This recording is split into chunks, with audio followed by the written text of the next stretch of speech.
Good morning, কেমন আছো সবাই? আমার আজকের নতুন ব্লগে তোমাদের স্বাগত জানাচ্ছি। আজকে বুধবার আর সকালে 9:30টার মতো বাজে। সংসারের টুকিটাকি কাজকর্ম সেরে তারপর আসলাম রান্নাঘরে খাবার বানাতে। আটা মেখে নিচ্ছি, রুটি বানাবো। প্রত্যেক দিন যে রুটি বানানো হয় সকালবেলাটা ঠিক এমনটা কিন্তু নয়, মাঝে মাঝে রুটিটা বানাই। তো আজকে আমার বরের ইচ্ছে হলো সকালবেলা রুটি খাবে।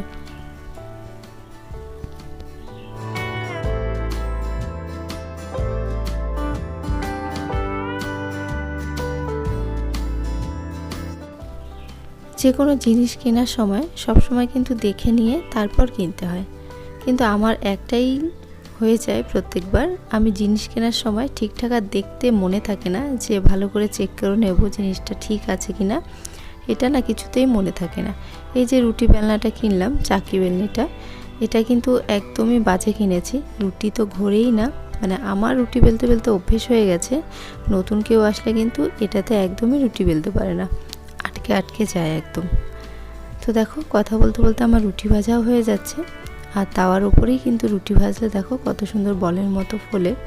এরকমভাবে রুটি ভেজে খাওয়াটাই কিন্তু উচিত, স্বাস্থ্যের পক্ষে ভালো। তো দেখো আমার রুটি ভাজাও হয়ে গেল, আর রুটি ভাজতে গিয়ে ওভেনটার অবস্থাও খারাপ হয়ে গেল। রুটির গুঁড়োগুলো পরে একদমই নোংরা হয়ে গেছে। আজকে রুটির সঙ্গে খাওয়া হবে আম।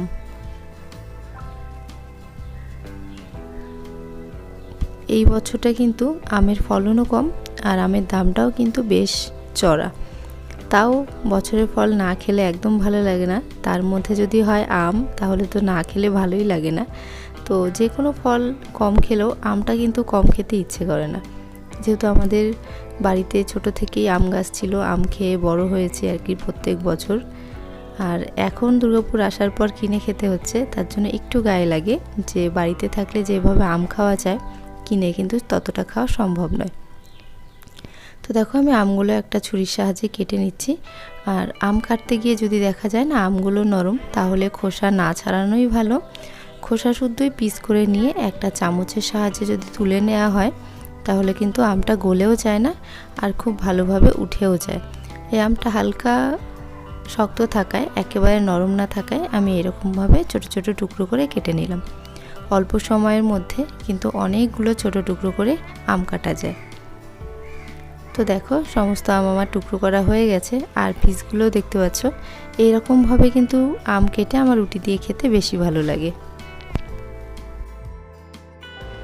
আমাদের খাওয়াতে হয়ে গেছে, এখন বিড়ালকে খাওয়াচ্ছি। আর আমরা আজকে যেহেতু সকালে রুটি দিয়ে আম খেয়েছি, বিড়াল তো আর আমাদের মতো খাবে না। আর বিড়াল যতই হোক না কেন, মাছ ভাত ছাড়া কিন্তু অন্য কিছু খেতে খুব একটা পছন্দ করে না। আর এই বিড়ালটা কিন্তু মাছ ভাত খেতেই বেশি ভালোবাসে। ওকে কিন্তু আমরা বাড়িতে নিয়ে আসিনি, ও নিজের ইচ্ছায় এসেই আমাদের বাড়িতে আছে। আর যেতেও চায় না, যতই তাড়ানোর চেষ্টা করি আর কি, ও যেতে চায় না বলে এখন আর তাড়াই না। তো তার জন্য ওকে আজকে একটু প্যাকেটের খাবার খাইয়ে দিলাম। এখন 11টা বাজছে, আর আমি ছাদে এসেছি। ভীষণ সুন্দর হাওয়া দিচ্ছে। আমি ছাদে এসেছি কয়েকটা জামা কাপড় মেলতে, এই যে কেচেছি, ওই দুই একটা জিনিসই কেচেছি আর কি। তো আমাকে দেখে পাখি বাচ্চা ভয় পেয়ে গেছে। তোমাদেরকে আমি 2-1 দিন আগে একটা ব্লগে বলেছিলাম যে একটা পাখি এসে আমাদের ব্যালকনিতে বসে কিছুক্ষণ ডাকে আবার চলে যায়। তো আমি বলেছিলাম যে হয়তো পাখিটা বাসা বানানোর জন্য চেক করছে যে এই বাড়িতে বাসা বানানো যাবে কি যাবে না। তো তার 2-1 দিন পরে আমি ছাদে এসেছিলাম, এসে দেখছি ছোট্ট ছোট্ট 3টে পাখির বাচ্চা, তা হচ্ছে আমাদের এই যে ছাদের ঘরে। তো আমি তো দেখে অবাক। তো এখন আমি এসেছি জামা কাপড় মেলতে, আর আমাকে দেখে পাখির বাচ্চাটা ভয়ে উঠতে শিখেছে, কিন্তু এখন ভয়ে এক কোনায় কিচিমিচি করছে। তোমরা হয়তো তার ডাক শুনতে পাচ্ছ। তা আমি তো এসছি আমার কাজে, ওকে দেখে মনে হচ্ছে এখন ফিরে যাই, ছাদে না যাওয়াই ভালো। এক কোনায় বসে আছে, চলো তোমাদের কিছু দেখাই। এই দেখো পাখির বাচ্চাটা, এই যে আমাকে দেখে এখন ভয়ে কোথায় যাবে বুঝতে পারছে না। দাঁড়া দাঁড়া দাঁড়া, আমি চলে যাচ্ছি, দাঁড়া দাঁড়া। এই দেখো, আমি আমাদের ছাড়াই গেলাম না, কারণ ওখানেই বাচ্চাগুলো আছে। একটা বাচ্চা বাইরে, ও মনে হয় ঘরে ঢুকতে পারেনি নাকি, দরজাটা খুলে দিত।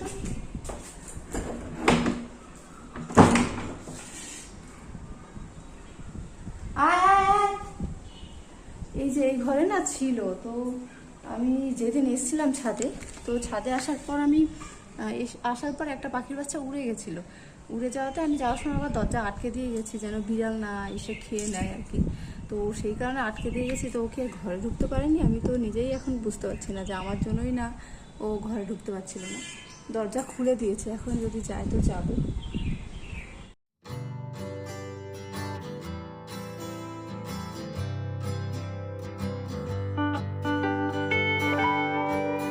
দেখো এখানে একটা বাচ্চা, ও চুপচাপ বসে আছে। একটা বাইরে, একটা, দুটো, আর কোথায় গেল তিনটে? জামা কাপড় কেচে স্নান পুজো সেরে তারপর চলে এসেছি রান্নাঘরে দুপুরে রান্না করতে। আর আজকে রান্না করব মুরগির মাংস। তার জন্য আলু ভেজে নিয়েছি, মশলাও কেটে নিয়েছি, আর পেঁয়াজ টমেটো সব কিছুই কাটা হয়ে গেছে।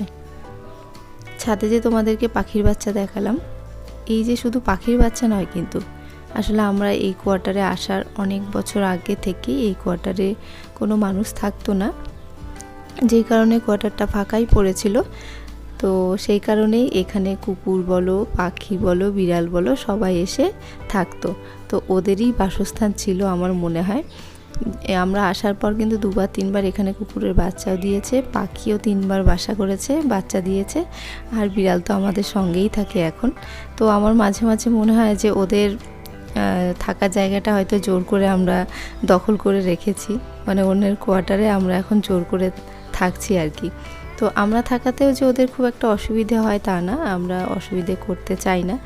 পাখি নিজের মতো বাসা করে, বাচ্চা দেয়, আবার বাচ্চা বড় হলে সঙ্গে নিয়ে চলে যায়। তো দেখো কথা বলতে বলতে আমার রান্না করাও হয়ে গেল। আর আজকে দুপুরবেলা রান্না করেছিলাম ভাত, যেটা প্রত্যেক দিনই হয়ে থাকে, আর করেছিলাম ঝিঙে ভাজা একটু পেঁয়াজ আর কাঁচা লঙ্কা দিয়ে, আর করেছিলাম মুরগির মাংস। তো দেখো 2 পিস শসাও নিয়ে নিলাম। আর আজকের মাংসটা কিন্তু একটু কষা কষা করেই করেছি, ঝোল রাখিনি। কিছুদিন থেকে মাংস খেতে খুব একটা ভালো লাগছে না, এমনকি রান্না করতেও খুব একটা ভালো লাগছে না।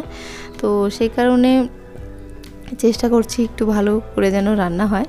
তো হয়েছিল, যতটাই ভালো হয়েছিল, কিন্তু আমার খুব একটা ভালো লাগছে না, কেন জানি না। তো দেখো আমার রান্নাও কমপ্লিট, ভাত বাড়াও হয়ে গেল।